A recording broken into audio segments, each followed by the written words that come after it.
नमस्कार।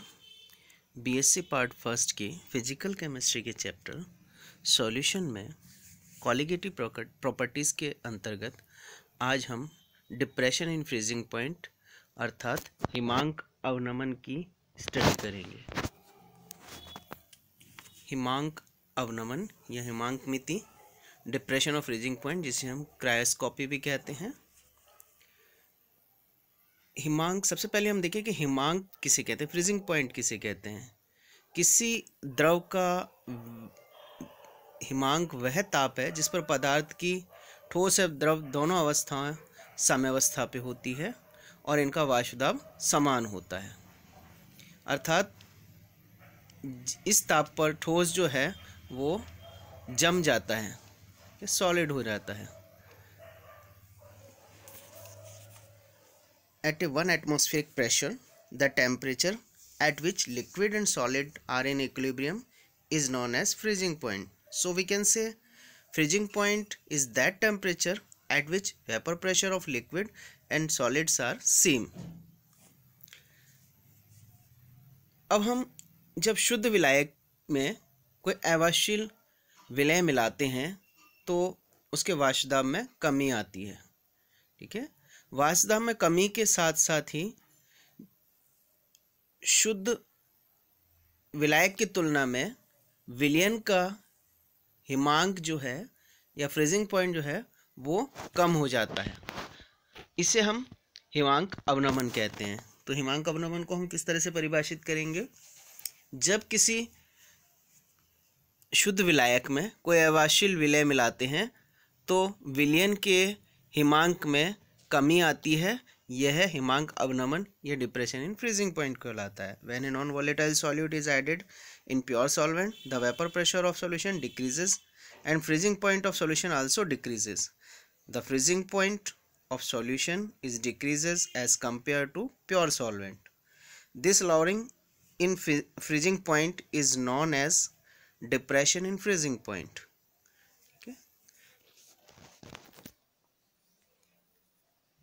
तो हम डिप्रेशन इन फ्रीजिंग पॉइंट को किस तरह से निकाल लेंगे? इसको हम रिप्रेजेंट करते हैं डेल टी एफ से, अर्थात depression in freezing point equal to T minus T F, यानी टी जो है हमारा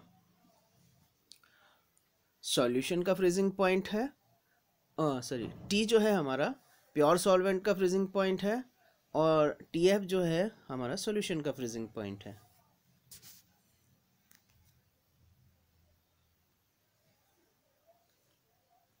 अब अगर हम प्योर सॉल्वेंट और सॉल्यूशन के लिए वेपर प्रेशर और टेम्परेचर के बीच कर्व प्लॉट करें तो वो इस तरह से आता है। अगर हम प्योर सॉल्वेंट के लिए वेपर प्रेशर और टेम्परेचर के लिए कर्व प्लॉट करें तो वो कर्व ए आएगा। अब हम इसमें कोई नॉन वॉलेटाइल सॉल्यूट ऐड कर दें और सॉल्यूशन बना दें तो इसके लिए जो फ्रीजिंग पॉइंट के लिए जो कर्व आएगा वो इस तरह से आएगा। और अगर हम इसमें और सॉल्यूट ऐड कर दें तो अब इसका जो कर्व वेपर प्रेशर टेम्परेचर के बीच जो कर्व आएगा वो इस तरह से आएगा। तो हम ये कह सकते हैं प्योर सॉल्वेंट के लिए कर्व ए है, सॉल्यूशन फर्स्ट के लिए बी और सॉल्यूशन सेकंड के लिए सी। जब हम सॉल्यूशन को बहुत ज़्यादा डाइल्यूट कर दें तो जो कर्व की जो लाइन है वो लगभग सीधी रेखाएं आती हैं। ठीक है, तो अगर हम पॉइंट एक्स वाई और जेड को एक लाइन से मिला दें तो हम देखते हैं कि हमें जो है इस कर्व पर दो ट्रायंगल मिलते हैं एक्स वाई डी, यानी एक ट्रायंगल ये हमारा एक्स वाई डी और दूसरा ट्रायंगल हमारा एक्स जेड ई। तो ये दोनों ट्रायंगल जो है वो समरूप हैं। ठीक है, अब अगर हम ग्राफ से देखें तो ग्राफ में पहले प्योर सॉल्वेंट जो है उसके लिए ये जो है ये तो लिक्विड कर्व है और ये सॉलिड कर्व है, यानी ये हमारा सॉलिड कर्व है और ये लिक्विड कर्व है। ठीक है, तो यहाँ जो एक्स पॉइंट है इस पॉइंट पर सॉलिड और लिक्विड इक्विलिब्रियम पर हैं और जो इस पॉइंट पर टेम्परेचर जो होगा वो फ्रीजिंग पॉइंट कहलाएगा, टी एफ। अब यहाँ जो है इसका जो टेम्परेचर है, ये जो इसका जो एक्स पर जो प्रेशर होगा वो क्या होगा? सॉल्वेंट का वेपर प्रेशर होगा जो कि 1 atm के बराबर होगा। ठीक है। तो हम सॉल्वेंट के ले लें तो 1 atm पर जिस टेम्परेचर पर सॉलिड और लिक्विड किसमें इक्विलिब्रियम में है या दोनों अवस्थाएं पाई जाती है, वो टेम्परेचर हमारा क्या कहलाएगा, फ्रीजिंग पॉइंट कहलाएगा। अब अगर मैं इसमें कोई सॉल्यूट ऐड कर देता हूँ तो सॉल्यूट ऐड करने पर क्या होगा, ये इसका वेपर प्रेशर डिक्रीज होगा और यहाँ पॉइंट डी पर ये लिक्विड फेज में होगा। अब इसको हमें सॉलिड फेज में लाना है, क्योंकि हम जानते हैं कि वह टेम्परेचर जहाँ सॉलिड और लिक्विड इक्विलिब्रियम पर हो, तो हम क्या करेंगे, इसका टेम्परेचर डाउन करेंगे। टेम्परेचर डाउन करने पर यहाँ आकर ये सॉलिडिफाई होना स्टार्ट हो जाता है। तो इस पॉइंट पर, वाई पॉइंट पर सॉल्यूशन के लिए लिक्विड और सॉलिड, सॉल्यूशन 1 के लिए लिक्विड और सॉलिड क्या है, इक्विलिब्रियम पर है। तो ये जो टेम्परेचर होगा वो सॉल्यूशन फर्स्ट के लिए फ्रीजिंग पॉइंट होगा। अब हम इसमें और सॉल्यूट ऐड कर दें, और सॉल्यूट ऐड करने पर क्या होगा, इसका वेपर प्रेशर और डिक्रीज हो जाएगा और ये लिक्विड स्टेट में आ जाएगा, वापस लिक्विड स्टेट में आ जाएगा। अब हम इसको सॉलिड स्टेट में लाने के लिए क्या करेंगे, इसका टेम्परेचर डिक्रीज करेंगे, यानी टेम्परेचर हम और डिक्रीज कर रहे जा रहे हैं। यहाँ आकर जेड पॉइंट पर आकर ये सॉलिड और जो लिक्विड है वो इक्विलिब्रियम पर आ जाएगा, यानी यहाँ जो लिक्विड है वो सॉलिडिफाई होना स्टार्ट हो जाएगा, फ्रीज होना स्टार्ट हो जाएगा। तो इस पॉइंट को हम कहेंगे सॉल्यूशन 2 का फ्रीजिंग पॉइंट T2। ठीक है। तो इस तरह से इस कर्व में हमें अभी हमने देखा कि 2 त्रिभुज हमें मिल रहे हैं। 2 त्रिभुज कौन कौन से, एक तो त्रिभुज है हमारा ट्रायंगल जो है एक्स वाई और डी, ठीक है, और दूसरा ट्रायंगल हमारा एक्स जेड और ई। ये दोनों जो है समरूप है। समरूप होने के कारण हम क्या कहेंगे, समरूप होने के कारण Y D upon Z E equal होगा किसके, X D upon X C के। ठीक है। तो यहाँ हम देख रहे हैं Z D upon Y D equal है X C upon X D के। अगर हम जेड डी की वैल्यू रखें तो जेड डी की वैल्यू हमारी क्या है, जेड डी की वैल्यू है टी एफ माइनस T2। यहाँ हम इक्वेशन इस ग्राफ से देखें तो जेड डी की वैल्यू हमारी क्या है, ये जेड डी की value T F minus T2 और हमारी एक्स डी वाई डी की value T F minus T1 है। तो हम यहाँ वैल्यू रख देंगे जेड डी की टी एफ माइनस T2 और टी एफ माइनस T1। इसी तरह से ग्राफ से एक्स सी और एक्स डी की वैल्यू निकालें। एक्स डी की वैल्यू हमारी क्या है, एक्स डी की वैल्यू ये है, एक्स डी की वैल्यू है पी माइनस P1 और एक्स सी की वैल्यू P माइनस P2। तो ये दोनों वैल्यू हमने यहाँ रख दी, P माइनस P2 और P माइनस P1। ठीक है। अब हम जानते हैं T F minus T2 equal to हमारा क्या है, डेल T2।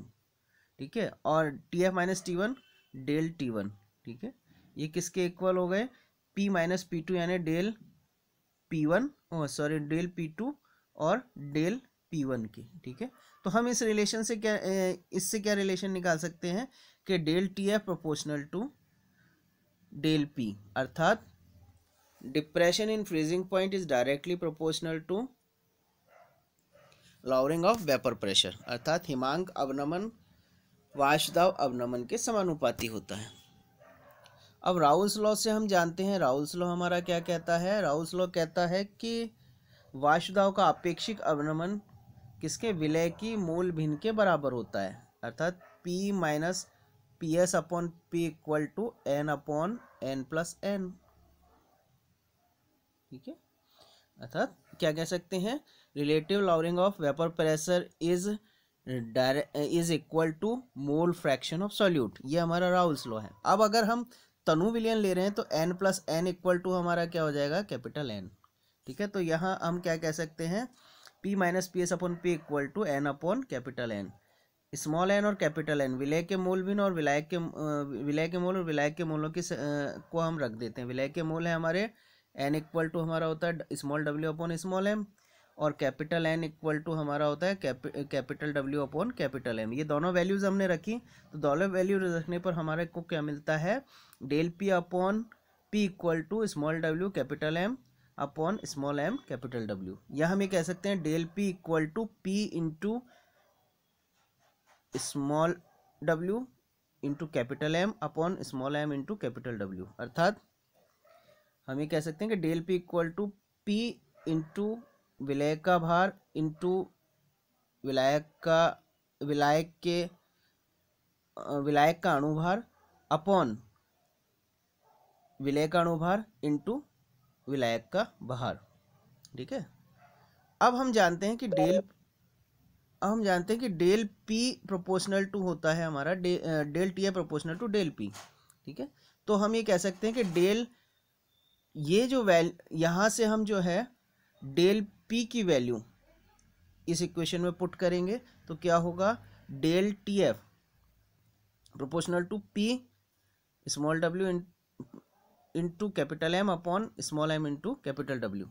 यहाँ हम प्रोपोर्शनल साइन हटाकर प्रोपोर्शनैलिटी कांस्टेंट लगाते हैं, समानुपाती स्थिरांक के स्मॉल के लगा देते हैं, तो del T F equal to K P W M upon M W. ठीक है।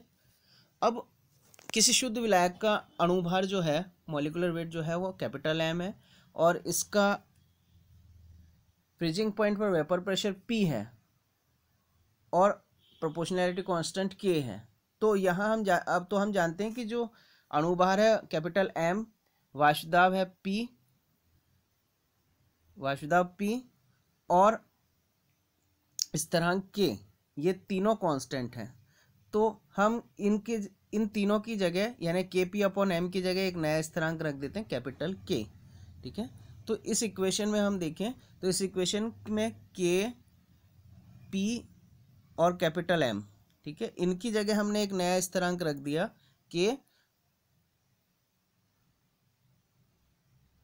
यहाँ ये नहीं होगा, के पी और कैपिटल एम, इन के पी और कैपिटल एम की जब हमने एक नया स्थिरांक रखा के, तो हमारा इक्वेशन क्या होगी, del T F equal to K W upon M W. ठीक है। यहाँ के एक नया स्थिरांक है जिसे हम अवनमन स्थिरांक कहते हैं या डिप्रेशन कांस्टेंट कहते हैं। ठीक है। यह जो है विलायक की प्रकृति और यानी विलायक की प्रकृति पर निर्भर करता है लेकिन विलय की प्रकृति पर निर्भर नहीं करता है। अब अगर हम यहाँ W अपॉन एम, ठीक है, यानी W upon small M equal to N equal to 1 mole लें और कैपिटल W 1 ग्राम लें, तो ये सारी वैल्यू हमारी 1 हो जाएगी। तो हम क्या कह सकते हैं, del T F equal to K, अर्थात किसी विलायक का अवनमन स्थिरांक किसी अवाष्यशील विलय के 1 ग्राम अणु को 1 ग्राम विलायक में घोलने पर विलायक के हिमांक अवनमन के बराबर होता है। क्या कह सकते हैं हम कि किसी विलायक का अवनमन स्थिरांक डिप्रेशन कांस्टेंट किसके बराबर है, डेल टी एफ के, जब विलय 1 मोल को हम 1 ग्राम विलायक में घोलते हैं। ठीक है।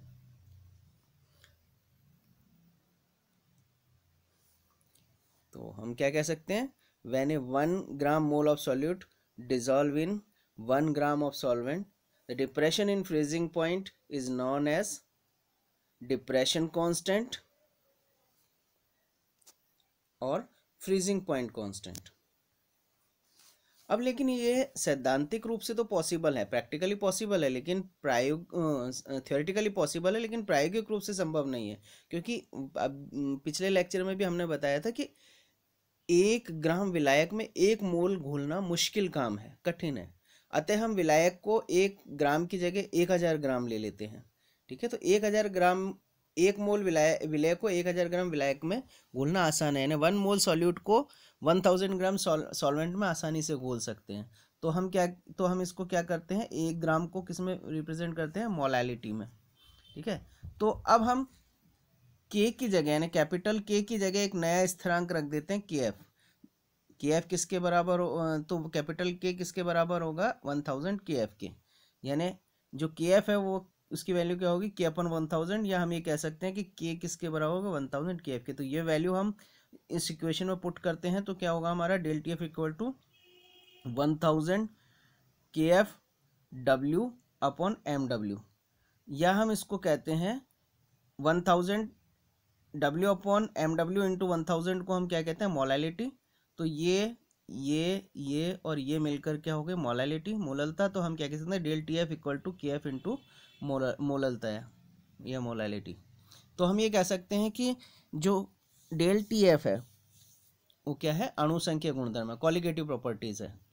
अब अगर हम n इक्वल टू 1 मोल ले लें, यानी W upon m equal to 1 mole ले लें, और कैपिटल W 1000 ग्राम रख लें, तो हमारा इस इक्वेशन में हमने W ये जो है ये वैल्यू तो हमने क्या रख दी, यानी W अपॉन m 1 मोल और कैपिटल W 1000 ग्राम रख दिया, यानी इसमें 1000 इंटू KF, ठीक है, इंटू 1 अपॉन 1000, तो ये कैंसिल हो गया 1000 से 1000, तो हमारा डेल TF इक्वल टू क्या हो गया KF, ठीक है। तो डेल TF क्या हुआ KF। तो हम KF को एक नए स्थिरांक के नाम से जानते हैं, जिसे हम क्या कहते हैं, मोलल डिप्रेशन कांस्टेंट, या हम कह सकते हैं फ्रीजिंग पॉइंट कांस्टेंट, ठीक है, या क्रायोस्कोपिक कांस्टेंट।